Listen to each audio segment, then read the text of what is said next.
Ya kardeş bu suyu bu şekilde şehrin içine, şehir göbeğine bırakmak kimin haddi, kimin hesabı bu ya? Ya bir çocuk kapılırsa, ya bir insan kapılırsa kim cevap verecek buna?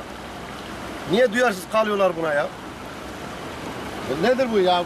Bu şekilde suyu şehir merkezine bırakmak. Kanalın suyun içinde, bu kanal içinde sular çocuklar oynarsa çocuklar boğulmaz mı? Millete haber vermeden, belediye haber vermeden bu suyu nasıl şehir merkezine bıraktılar? Bu neyin suyudur? Kimse bilmiyor ki nereden geliyor bu su.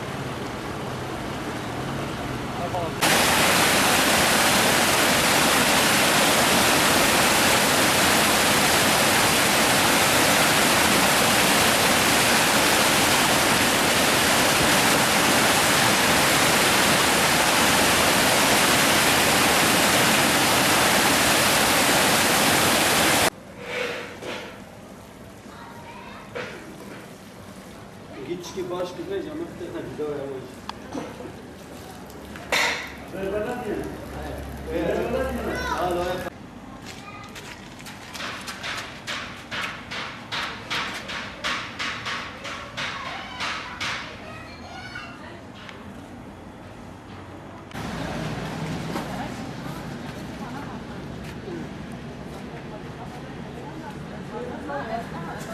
Beep beep.